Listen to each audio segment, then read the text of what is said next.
Hi students, in this session I am going to continue NEET Preparation Series 2020. This video covers previous year NEET questions from Coordination Compounds chapter. When we go through the chapter and when we solve many questions, it is always important to know what kind of questions asked in previous year. So watch this video up to the end. Definitely you are going to learn what are the previous year questions and how you can solve them easily. First question. Whenever I am not going to solve this directly because when solving one question you should understand 2 to 3 different possible questions. What is the correct electronic configuration of central atom in K4FeCN6 based on CFT? So what is this is a CFT. Based on this CFT you have to find the electronic configuration of K4FeCN6. See K4FeCN6. What you need to do first, you need to find the oxidation number of central atom. So central metal atom, to find oxidation number you should know the oxidation numbers of potassium as well as a cyanide.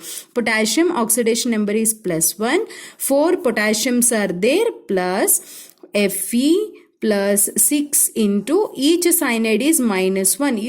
You have to learn the list of ligands. Then only you will come to know cyanide is having -1 oxidation state by seeing its charge. Total charge on the molecule is 0.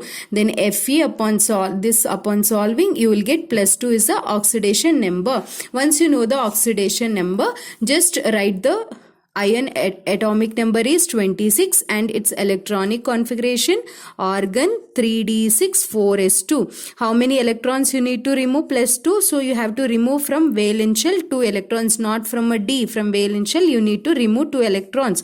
What is the configuration you got here? Number of electrons in a D is 6 electrons. So you can fill directly.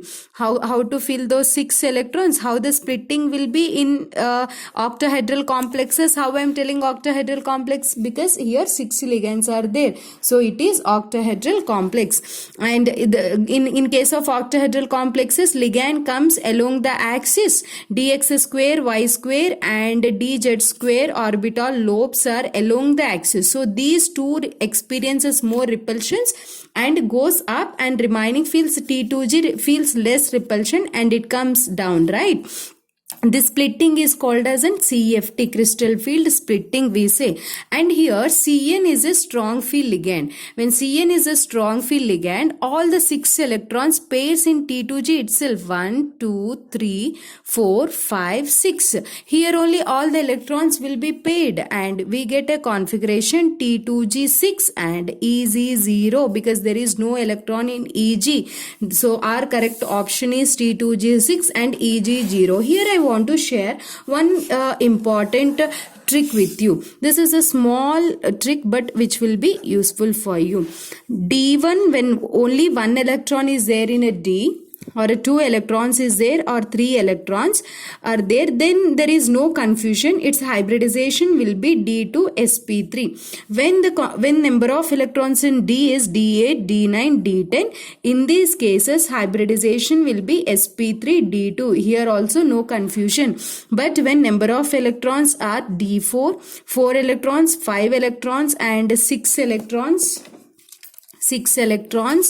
and 7 electrons, in these cases we need to check based on this ligand strength. If it is a weak field ligand, then we need to observe it. Its hybridization will be sp3d2. If it is a strong field ligand, then its hybridization is d2sp3. This is a commonly what we observe. This is important. And one more important, which is a weak field ligands and which are strong field ligands. One more trick I want to share with you for weak and strong field ligands. Carbon, nitrogen, phosphorus. Carbon, nitrogen, oxygen, fluorine. Like this we write in periodic table. Now carbon, nitrogen, phosphorus. These 3 are donor atoms, like Cn is a donor, carbon is a donor, or ammonia in NH3 nitrogen is a donor, triphenyl phosphine, phosphorus is a donor. In these cases these are strong field ligands. When strong field ligands are present, then this splitting will be more, this splitting is more, delta naught will be more, delta naught splitting is more than a pairing energy. How much energy required to do pairing? It provides more energy, so pairing takes place nicely and we get a configuration like T2G6 EG0. But whenever, if any cases weak field ligands are there, what are weak field ligands? How to identify? Oxygen, fluorine and chlorine, these halogens, oxygen, even sulfur also, halogens are, these are weak field ligands. This side strong field, this side weak field ligands. Okay students, then question number 2.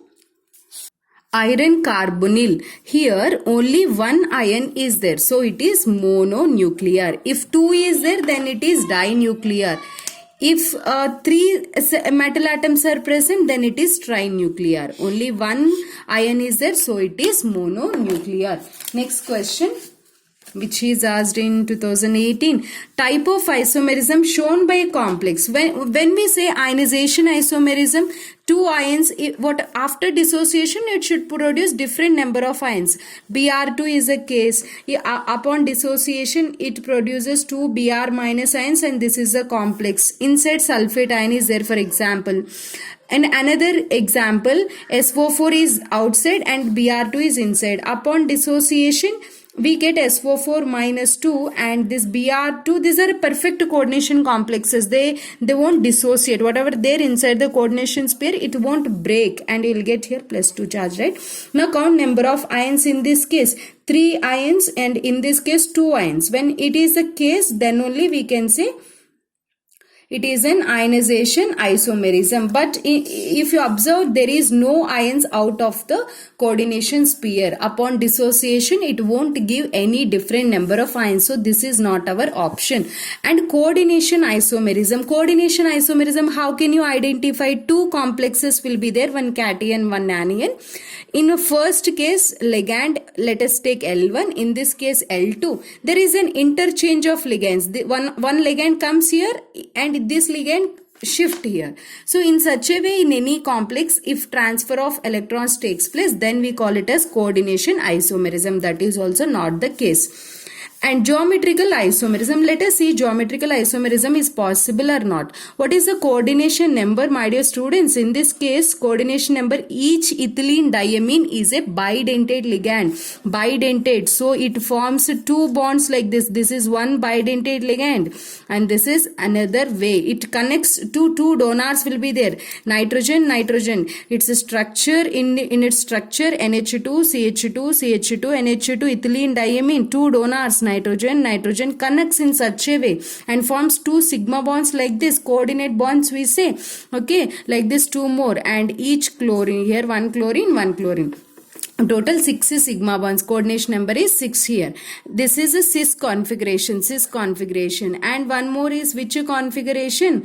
This is one Cl, this is another Cl. One En here, one En here. So this is trans configuration. Why it is trans? Both the Cls are opposite with each other. Cls are side by each other. That's why cis, and this is trans. It shows geometrical isomerism. I already uploaded 2 videos on geometrical isomerism, which is very, very important. I will provide the link in the description. Watch those 2 videos because from that questions are guaranteed. And coming to the linkage isomerism, when it is possible, when it is having an ambidentate ligands, like if 2 donor atoms are present, either carbon can donate or nitrogen can donate. NO2 is there, either a nitrogen can donate or oxygen can donate. In those cases only we can say linkage isomer. Here there is no ambidentate ligand, so this is also incorrect option. Our answer is geometrical isomerism. The geometry and magnetic behavior of the complex. See here, coordination number is 4 in this case. Coordination number, what do you mean by coordination number? Number of sigma bonds around central atom is coordination number. Here coordination number 4, 2 cases usually we observe, sp3 and dsp2 is a case. When sp3, when all the ligands are weak field ligands, sp3. No, if all the ligands are strong field, then pairing starts and D becomes vacant and it will be involved in hybridization and we get dsp2 is a hybridization. But in this case, if you observe, you cannot do directly. Why? CO is a, even though it is a strong ligand. There is no empty orbitals here in a D. Let us see how it is. See the atomic number of nickel, 28.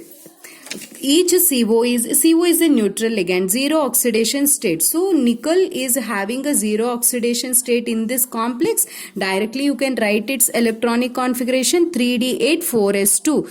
D8 electrons are there in D. Just to fill as per Hund's rule, 1 2 3 4 5 6 7 8, and 2 electrons in S and 3 electrons in a P, and D also present. As usual, 4D also present. But here CO is a strong ligand.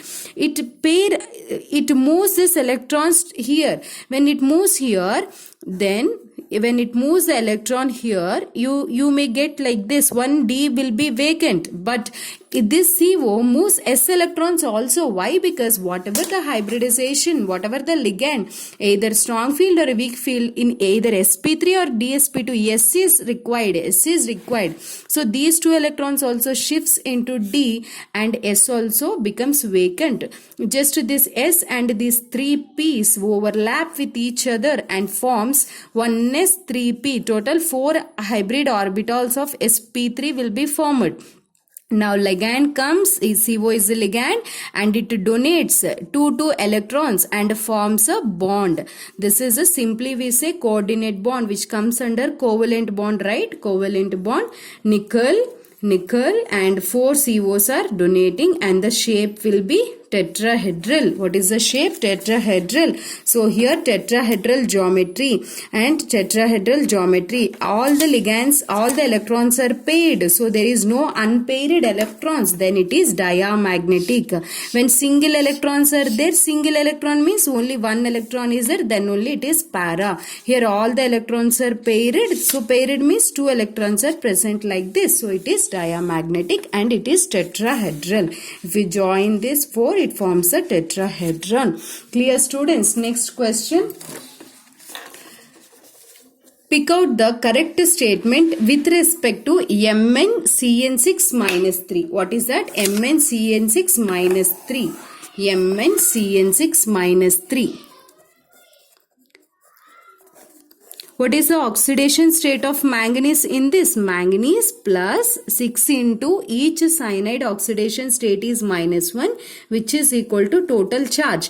Then manganese oxidation state is plus 3. If manganese oxidation is plus, what is the manganese atomic number? 25. 25, what is the electronic configuration? Organ 3d5 4s2. How many electrons you need to remove? 3 electrons. So how many d orbitals, d electrons are there? 1 2 3 4, and S is vacant and P also vacant, and D also vacant, which is empty. Here 4P also will be there, 4D also will be there, which is vacant. Each cyanide, carbon is a donor. We already discussed carbon, nitrogen, phosphorus. These are strong field ligands. Pairing starts. This electron shifts here, this electron shifts here.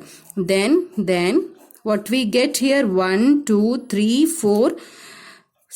This 2 will be paired, and here 3 orbitals vacant will be created.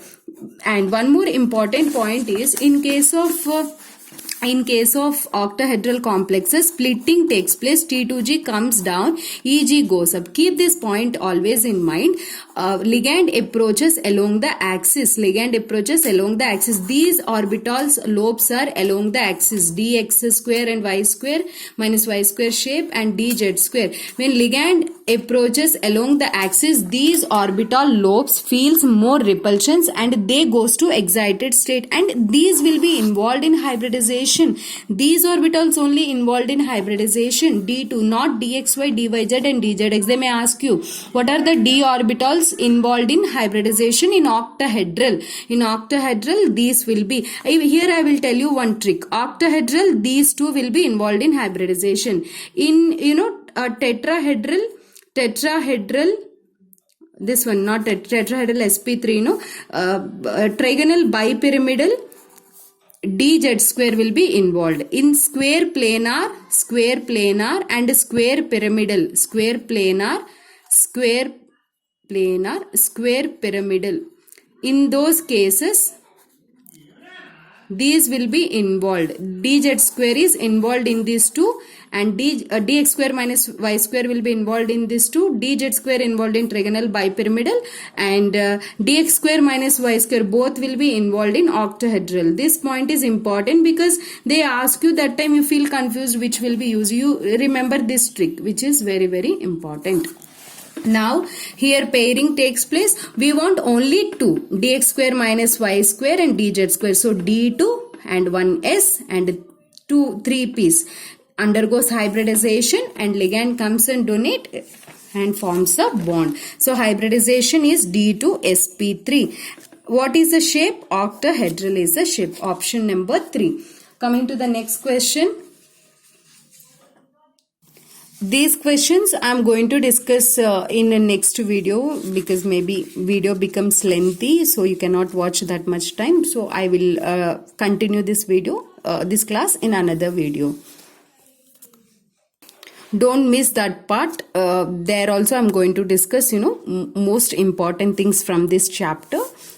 Thank you. My name is Komali. I'm your chemistry mentor.